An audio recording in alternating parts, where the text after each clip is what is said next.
မင်္ဂလာပါခင်ဗျာအခု2025မှာတော့ကလေးရောလူကြီးရောအကြိုက်တွေ့စေမယ်ကာတွန်ကားလေးတကား Netflix ကနေထွက်ရှိလာခဲ့ပါပြီတကားနာမည်လေးကတော့ The Twist လို့ခေါ်ပါတယ်အရာရာကိုမုန်းတီးပြီးစိတ်ကောင်းမရှိကြတဲ့ Twist လင်မယားနှစ်ယောက်ရဲ့အကြံစီတွေကိုမိဘမယ်ကလေးနှစ်ယောက်ကဘလို့တားဆီးသွားမလဲဘာတွေဆက်ဖြစ်ကြမလဲဆိုတာကိုရသာစုံလင်သွားကြည့်ရှုနိုင်မဲ့ဇာတ်ကားလေးတကားဖြစ်ပါတယ်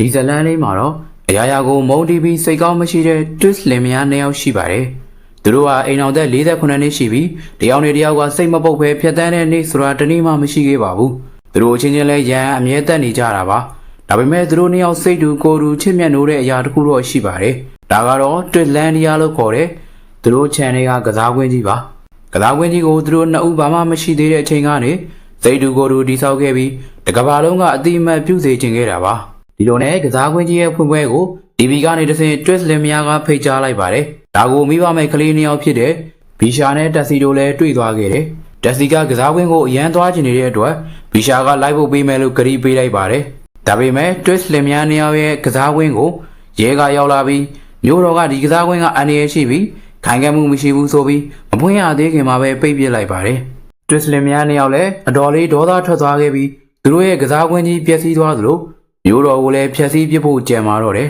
။ဒါကြောင့်Twistလင်မယားဟာမျိုးတော်တဲကိုဝင်လေ့လာခဲ့ပြီးဟောတော့လုံနေတဲ့အသားနှစ်တွေထည့်ထားတဲ့ထရက်ကားကြီးကိုခိုးသွားခဲ့ပါတယ်။ပြီးတော့မျိုးတဲကရေစင်ခတ်မြင့်မြင့်နဲ့အသားနှစ်တွေထည့်ပြီးပေါက်ခွဲပစ်လိုက်ပါတယ်။ဘီရှာနဲ့တက်စီတို့ဟာ Tribro ကလေးကေဟာမှာအတူကြီးပင်လာခဲ့ကြတဲ့တငယ်ချင်းတွေပါ။တက်စီကိုနောက်အပတ်မှာမွေးစားမဲ့မိဘတွေလာခေါ်ကြမှာမို့ဘီရှာနဲ့ကလေးတွေဟာပျော်ရွှင်နေကြတယ်။အဲဒီချိန်မှာပဲ Twistလင်မယားဖောက်ခွဲပစ်လိုက်တဲ့ဟောတော့အသားလိုင်းလုံးကြီ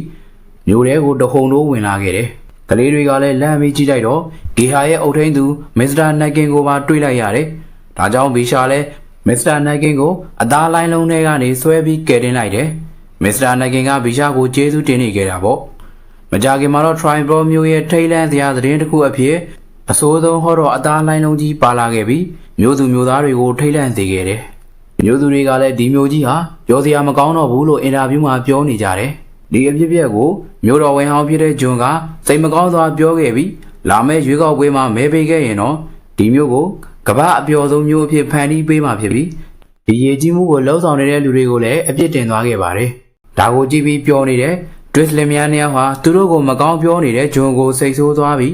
းဒီတကားတော့မျိုးတော်ဝင်ရဲ့ဖင်ကိုပါဖောက်ခွဲပစ်ကြမယ်လို့တိုင်ပင်လိုက်ကြတယ်။အဲဒီနောက်မှာတော့တက်စီကိုမွေးသားမဲ့လင်မယားနှစ်ယောက်ဟာသူတို့ရဲ့ဂေဟာကိုရောက်လာခဲ့တယ်။တက်စီလည်းပျော်ရွှင်သွားပြီးသူဆွဲထားတဲ့ပကြီးလေးနဲ့ကြိုးဆိုလိုက်တယ်။ဒါပေမဲ့မကြခင်ကမျိုးတော်မှာ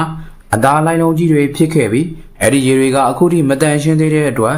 ဒီမတန်ရှင်းတဲ့ရေကိုတောက်နေတဲ့ကလေးတွေကိုသူတို့မမွေးသားကျင်တော့ဘူး။တခြားကြီးဟာကလေးတွေကိုပဲမွေးစားတော့မယ်လို့ဆုံးဖြတ်လိုက်တယ်။ဒီတော့တက်စီလည်းဝမ်းနေပြီးငိုနေခဲ့တာပေါ့။ဘီရှာကတက်စီကိုနှစ်သိမ့်နေပြီးသူမလည်းငယ်ငယ်ကဆုံးဖြတ်သွားတဲ့မိဘတွေကိုပြန်တွေ့ရဖို့စောင့်နေခဲ့တာအခုချိန်ထိပဲလို့ပြောပြီးတက်စီကိုလည်းစိတ်ထဲမကြဘူးပြောလိုက်တယ်။အဲဒီနောက်မှာတော့မျိုးရဲ့အခြေအနေကိုနားလည်သွားပြီးရေစင်ထဲမှာအသားတွေထည့်ပြီးအန်ဒီရရှိအောင်လုပ်ခဲ့တဲ့လူဆိုးတွေကိုသူတို့ကိုယ်တိုင်ရှာပြီးဖမ်းဖို့ဆုံးဖြတ်လိုက်တယ်။အဲဒီချိန်မှာပဲအော်တန်ကြားလို့ပြင်းပေါက်ကနေကြီးလိုက်တော့ Twist လင်မယားဟာဓာတုပစ္စည်းတွေထည့်ထားတဲ့ကားတစ်စီးကိုခိုးနေတာကိုတွေ့လိုက်ပြီးသူတို့လည်းတရားခံဖြစ်နိုင်တယ်လို့ပြောပြီး Twist လင်မယားနှစ်ယောက်ရဲ့ကစားဝင်းကိုသွားဖို့ဆုံးဖြတ်လိုက်တယ်။ဒီလိုနဲ့ပဲတီရှာနဲ့တက်စီတို့နှစ်ယောက်ဟာTwistlandiaကိုရောက်လာခဲ့ကြတယ်။တွေ့လိုက်ရတဲ့ကစားဝင်းကြီးက6ကပ်ပြီးအရာရာဟာကလေးတွေအတွက်တော့6ချားစရာဖြစ်နေခဲ့ပါတယ်။ဒီလိုနဲ့Twistလင်မယားနေတဲ့အိမ်ရှိကိုရောက်လာခဲ့ပြီးဘီရှာကလူခေါ်ဘဲကိုနှိပ်လိုက်ပါတယ်။ Twistနှစ်ယောက်ကထွက်လာပြီးဒီကိုဘာလာလောက်တာလဲလို့မေးလိုက်တော့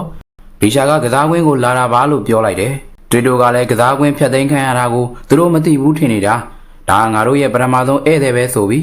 ပျော်ရွှင်စွာနဲ့ကစားကွင်းကိုလိုက်ပို့လိုက်တယ်။ပြီးတော့ဘီရှာတို့ကိုဒေါ်လာ8500တန်လက်မှတ်ဝယ်ရင်အကောင်းဆုံးတွေကစားရမယ်လို့ပြောလိုက်တော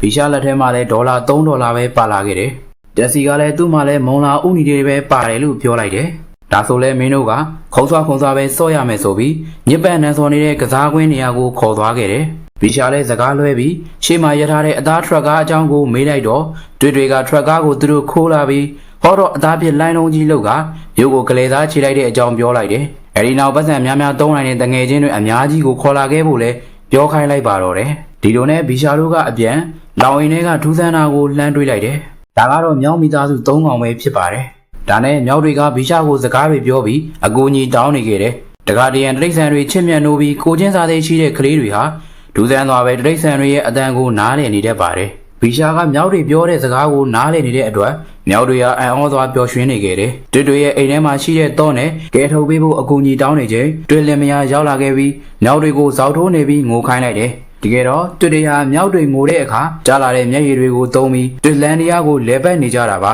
ကလေးနှစ်ယောက်ကလည်းဒီမှာဆက်နေရင်သူတို့ကိုချက်စားမယ်ဆိုလို့လှည့်ပြန်လာခဲ့ကြတယ်တကယ်တော့ဘီရှာကသူမအင်ကြီးချင်းဘက်မှာအတန်ဖန်းဆက်ကင်မရာကိုတက်ထားပြီးတွတ်တွေပြောသမျှကိုမှတ်တမ်းယူခဲ့ပါတယ်ဒါကိုရုပ်သံသတင်းဌာနမှသွားတင်ပြလိုက်တယ်ဒါကြောင့်ပဲတွတ်တွေစီကိုရဲတွေရောက်သွားပြီးမျိုးတွေကိုထိခိုက်စေမှုနဲ့ဖမ်းဆီးလိုက်တယ်အဲ့ဒီချိန်သတင်းတောက်ကတွတ်လင်မယားကိုပြည်သူတွေကိုဗာပြောချင်တယ်လို့ပြောလိုက်တော့တွတ်တွေကနင်တို့သာငါတို့ကိုထောက်ခံခဲ့ရင်ဒီမျိုးကြီးကိုကပ္ပပြောစရာအကောင်းဆုံးဖြစ်အောင်ဖန်တီးပေးမယ်လို့ပြောလိုက်တယ်ဒီလိုနဲ့တွတ်တွေမရှိတော့တဲ့အချိန်ကလေးနှစ်ယောက်ကအိမ်ထဲဝင်ပြီးတော့ကိုဝင်ရှာနေတယ်အိမ်ကြီးထဲမှာတော့အန်အောချောက်ချားစရာရုံလုံးသွင်းထားတဲ့အကောင်မျိုးစုံကိုတွေးလိုက်ရတယ်အဲ့ဒီချိန်မှာပဲဖပြုတ်လေးတစ်ကောင်ကအသက်ဝင်ခဲ့ပြီးသူ့ကိုကယ်ဖို့တောင်းဆိုခဲ့တယ်သူ့ရဲ့ခြေထောက်ကိုရှာနေရလိုက်ရင်ကိုယ်စိတ်ကိုပြောင်းပြန်ဖြစ်သွားနိုင်တဲ့အစွမ်းရှိကြောင်းလည်းသူကပြောနေတယ်ဒီလိုနဲ့ထူးဆန်းတာတွေပြည့်နေတဲ့အိမ်ကြီးထဲမှာဖားလေးနဲ့အတူတော့ကိုလိုက်ရှာကြပါတယ်ရဲစခန်းမှာလည်းတွတ်လင်မယားနှစ်ယောက်ရဲ့အင်တာဗျူးကြောင့်မျိုးကလူအချို့ကတွတ်တွေကိုထောက်ခံလာကြပြီးခံဝင်နဲ့လွှတ်ပေးခဲ့တယ်မျိုးကလူအချို့ကတကယ်တော့ Tribro မျိုးတော်ဟာအရင်တုန်းကတော့ကမ္ဘာပြောစရာအကောင်းဆုံးမျိုးဖြစ်ခဲ့ပြီး Try ရေကန်ကြီးခန်းချောက်သွားချိန်မှာတော့ဇီဝရေးတွေပြပြလာပြီးလာလည်းမဲ့ခီးတွေလည်းမရှိပဲခြောက်ကပ်သွားခဲ့တယ်ဒါကြောင့်မျိုးသူမျိုးသားတွေဟာအရင်လိုပြောစရာမျိုးတော်လေးပြန်ဖန်တီးပေးမဲ့သူကိုရှာဖွေနေခဲ့ကြတာပါဒါကြောင့်ပဲတွတ်လင်မယားကိုယုံကြည်ခဲ့ကြတယ်ဒါတွေမကပါဘူးတွတ်တရားမျိုးသူတွေစီကနေငွေကိုပါလိုချင်နေကြတာမျိုးတော်ကြီးကိုတိုးတက်ဖို့ကစားဝင်းပြန်ဖွင့်မယ်ဒါကြောင့်ဒေါ်လာ1000ရင်းရင်1ဘီလီယံပြန်ရအောင်လုပ်ပေးမယ်လို့ပြောလိုက်တော့လူတွေဟာသူတို့မှရှိသမျှငွေတွေကိုတွတ်တွေစီမှာရင်းနှီးဖို့ဆုံးဖြတ်လိုက်ကြတယ်ဒီလိုနဲ့တွတ်လင်မယားဟာအိမ်ကိုပြန်လာခဲ့ပြီးပျော်ရွှင်စွာစားတော့ပြီးအနားယူနေကြတယ်ဘီရှာလည်းရဲစခန်းမှာရှိရမယ့်တွတ်လင်မယားပြန်ရောက်လာလို့အံ့ဩနေခဲ့တယ်ဒီလိုနဲ့တွတ်တွေအိမ်နေချိန်မှာဂရင်အောက်မှာပုံနေရင်တွတ်အဖိုးကြီးရဲ့မုတ်စိတ်ကြားတွေကတော်ရဲကိုတွေ့သွားခဲ့တယ်ဘီရှာလည်းတော်ရဲကိုကြိုးစားပြီးယူနေချိန်အခန်းမီတွေပွင့်သွားပြီးတွတ်တို့လည်းနိုးလာခဲ့ပါတယ်ဘီရှာလည်းတော်ရဲတွေကိုယူနိုင်လာပြီးထွက်ပြေးလာခဲ့တယ်ပြီးတော့မြောက်တွေစီကိုအပြေးလွှားလာခဲ့ပြီးကျိုးသားပန်းသားနဲ့တော့ကိုဖွင့်ပေးခဲ့တယ်ဒါကြောင့်ဘီရှာနဲ့အတူမြောက်လေးတွေပါလွတ်မြောက်သွားခဲ့တယ်ဒီလိုနဲ့သူတို့ဂေဟာစီကိုပြန်လာကြပြီးမစ္စတာနဂင်ကိုတွစ်လင်များလာရင်တကားမဖွင့်ပေးဖို့လည်းပြောလိုက်တယ်ဒါပေမဲ့တွစ်လင်များရောက်လာတော့မစ္စတာနဂင်ကကြောင်တောင်နဲ့တကားဖွင့်ပေးလိုက်ပါတယ်တွစ်လင်များဟာသူ့မြောက်တွေကိုပြန်ပေးဖို့ပြောနေခဲ့တယ်ငကိုတွေကမစ္စတာနဂင်ကကြောက်တတ်တဲ့သူမို့တွစ်လင်များကမစ္စတာနဂင်စီကအဝတ်တွေလက်ဝတ်ပစ္စည်းတွေကိုအကုန်ယူပြီးအောက်ခံပေါင်းမီလေးနဲ့ပဲအိမ်ပြင်ကိုကန်ထုတ်လိုက်တယ်အဲဒီနောက်ကလေးတွေရှိတဲ့အပေါ်ထဲကိုတက်လာခဲ့တယ်ကလေးတွေကလည်းတွစ်လင်များကိုလှည့်သားဖို့ပြင်ဆင်နေကြတယ်တွစ်တွေဟာတက်လာပြီးမြောက်တွေပမာလဲလို့ဘီရှာကိုမေးလိုက်တော့ဘီရှာကလည်းဒီတကားကနေသူတို့ထွက်ပြေးသွားကြတယ်လို့ပြောလိုက်တယ်တွစ်လင်များလည်းတကားကိုအသေးအတန်ပြေးဖွင့်လိုက်တာတကားကနေပြီးအောက်ကိုပြုတ်ကျသွားခဲ့တယ်သူတို့လည်းစိတ်တို့သွားပြီးအိမ်ထဲကိုပြန်ဝင်ဖို့ကြိုးစားတဲ့အချိန်မှာဘီရှာကတကားကိုပြေးပြီးပိတ်လိုက်တယ်ဒီလိုနဲ့တွစ်လင်များဟာဘီရှာကိုညှိနှိုင်းမှုကြိုးစားနေခဲ့တယ်ငါတို့နှင်းကိုမွေးသားခြင်းတယ်လို့ပြောပြီးဘီရှာစီကိုချင်းကပ်ပေမဲ့ဘီရှာကတော့မိသက်ဆေးဘူးနဲ့ဖျန်းပြီးနှင်ထုတ်လိုက်တယ်ဒီလိုနဲ့ကလေးတွေဟာလည်းပျော်ရွှင်သွားကြတယ်ဒါပေမဲ့တွေ့တွေဟာတော့လက်မလျှော့သေးပဲမျိုးတော်ကိုကိုစားပြုတဲ့ကိတ်မုတ်ကိုလုံနေခဲ့တယ်ဒီလိုနဲ့မျိုးတော်ဝင်ရွေးကောက်ပွဲကိုရောက်လာခဲ့တယ်တီဗီမှာထုတ်လွှင့်နေတဲ့အတွက်ဘီရှာလည်းတွေ့သွားခဲ့ပြီးသူမကအိမ်သာသွားအောင်မယ်လို့ပြောပြီးထွက်လာခဲ့တယ်ရွေးကောက်ပွဲကအင်တာဗျူးမှာတော့ဂျွန်ကသူ့ကိုမဲပေးဖို့ပြောပြီးတွေ့တွေကတော့သူတို့ရဲ့ကစားကွင်းကိုပြန်ဖွင့်ပြီးကမ္ဘာအပျော်ရွှင်ဆုံးမျိုးဖြစ်ဖန်တီးပေးမဲ့အကြောင်းကိုပြောပြီးမဲဆွယ်နေတယ်။လိုဖန်တီးဖို့ကလည်းမြောက်တွေကိုတကိုးတွေစီကနေပြန်ယူရမယ်လို့ပြောနေခဲ့တယ်။ဒါကိုဂျွန်ကတော့ဒါကမဖြစ်နိုင်ဘူး။မျိုးတော်ကိုချစ်တာကသူကလွဲပြီးမရှိဘူးလို့ပြောလိုက်တော့တွတ်တွေကလည်းဒါဆိုဒီကိတ်မုတ်ကိုကုံအောင်စားပြလို့ပြောလိုက်တယ်။ဒီတော့ဂျွန်လည်းစားပြလိုက်တယ်။အဲဒီချိန်မှာပဲဘီရှာရောက်လာခဲ့တယ်။သူမကမြောက်တွေကိုသူမပြန်မပေးနိုင်ဘူး။အတိတ်ပဲမရှိကြတွေလောက်တာကိုရပ်ဖို့ပြောနေခဲ့တယ်။ဒါပေမဲ့တွစ်လင်များနဲ့မျိုးသူတွေကတော့ဘီရှာကိုတကိုးလို့ဆွဆွဲပြီးပြဿနာတွေကအကုန်ဘီရှာကြောင့်ဖြစ်တာလို့ပြောတော့ဘီရှာလည်းဝမ်းနေပြီးပြေးထွက်လာခဲ့တယ်။အဲဒီချိန်မှာပဲကိတ်မုတ်စားနေတဲ့ဂျွန်ရဲ့တင်မားကြီးကကြီးလာပြီးပောက်ကွဲသွားပါတော့တယ်။ဒီလိုနဲ့ပဲတွစ်လင်များဟာမျိုးတော်ဝင်တွေဖြစ်လာခဲ့တယ်။ဘီရှာလည်းစိတ်မကောင်းဖြစ်ပြီးအိမ်ကိုပြန်လာချိန်တက်စီနဲ့မြောင်မလေးဟာစောင့်နေခဲ့ပြီးမြောင်မလေးကတော့ဘီရှာရဲ့ဒဏ်ရာကိုကုပေးလိုက်တယ်။ပြီးတော့အရာအလုံးကိုလည်းတယောက်တည်းမလုပ်ဖို့ဘီရှာကိုမှားနေတယ်။မနေ့ရောက်တော့တွေ့တွေဟာမျိုးတော်ကလူတွေနဲ့အတူဂေဟာကိုဖြိုဖို့ကြိုးစားနေကြတယ်။ဒါပေမဲ့ကလေးတွေနဲ့မြောက်ကလေးတွေပေါင်းပြီးမ တွင်းနဲ့မျိုးကလူတွေကိုတိုက်ထုတ်နိုင်ခဲ့တယ်။အဲဒီနောက်မှာဘီရှာကသူရှိနေသမျှဂေဟာကိုလည်းဖျက်ဆီးလို့မရနိုင်သေးရဘူး။ကစားကွင်းလည်းမဖွင့်နိုင်သေးရဘူးလို့ပြောပြီးစစ်ကြေညာလိုက်တယ်။တွေ့တွေကတော့စိတ်တော်ပြီးနောက်ထပ်အကြံစီတွေထုံနေပါတယ်။ညရောက်တော့ဘီရှာကဂေဟာကိုကင်းဆောင်နေခဲ့ရတယ်။အဲဒီချိန်မှာပဲဖုံးဝင်လာပြီးမစ္စတာနဂင်ရဲ့အတန်နဲ့ TV မှာမင်းကိုတွေးလိုက်တဲ့အတွက်မင်းမိဘတွေကမင်းကိုဆက်သွယ်လိုက်တာသူတို့ကမင်းကိုတွေးချင်နေတယ်လို့ပြောလိုက်တော့ဘီရှာလည်းပျော်ရွှင်သွားပြီးမိဘတွေကိုတွေးဖို့တယောက်တည်းထွက်လာခဲ့တယ်တကယ်တော့ဒါက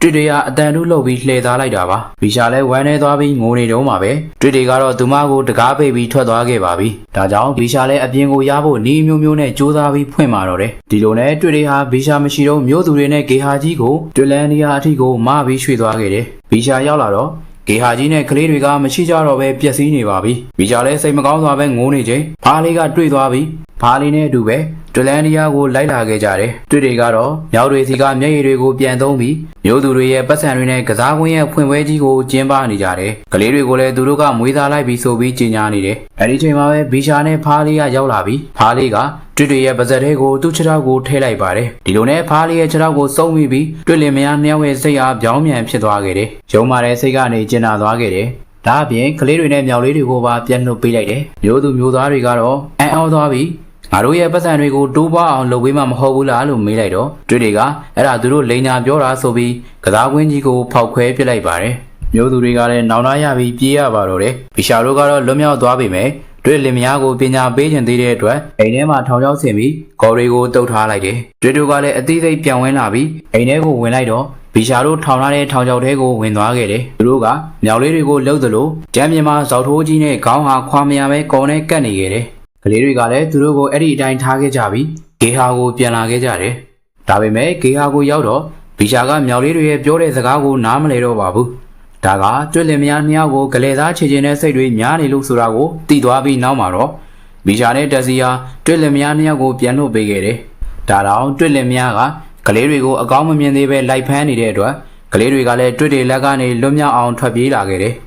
တွေ့တွေကတော့သူတို့ရဲ့လောဘအတိုင်းပဲမူပြန်ပူပေါင်းနေတဲ့အတူချိတ်ပြီးဂျွန်းတဂျွန်းကိုပါသွားခဲ့တယ်။အဲဒီနောက်မှာဘီရှာတို့လည်းသူတို့ရဲ့ဂေဟာကြီးကိုဒလန်နီယာကနေပြန်သေးသွားခဲ့တယ်။ဒီနောက်မှာတော့မြောက်တွေကသူတို့ရဲ့မျက်ရည်ဖြောဆန်နည်းကိုနိုင်ငံလုံးကော်ပိုရေးရှင်းကိုရောင်းလိုက်ပြီးဒီမျက်ရည်တွေနဲ့ပဲဇီဝလောင်စာအသုံးဆွဲမှုကိုလျှော့ချလိုက်တယ်။ပတ်စံတွေလည်းရရှိလာတဲ့အတွက်ဂေဟာကိုပြန်ဝဲလိုက်ပြီးဂေဟာကလေးတွေကိုလည်းမြောက်တွေကမွေးစားလိုက်ပါတယ်။အစ္စရာနဂင်ကိုတော့ကလေးထိန်ဖြစ်ငှားလိုက်တယ်။ထရိုင်ယေကန်ကြီးကိုရေတွေပြန်ဖြည့်ပေးပြီးရောရှင်စရာမျိုးတော်ကြီးဖန်တီးပေးလိုက်တယ်။ဘီရှာကိုလည်းမျိုးတော်ကသူရဲကောင်းမလေးဖြစ်ဂုဏ်ပြုကြတာပေါ့။တွေ့လင်မယားကတော့သူတို့ရောက်နေတဲ့ကျွန်းပေါ်မှာတယောက်နဲ့တယောက်အကျဉ်းရုပ်ပြီးရန်တက်နေကြတော့မှာပဲ။အခုလိုအဆုံးထိကြည့်ရှုပေးတဲ့အတွက်ကျေးဇူးအများကြီးတင်ပါတယ်။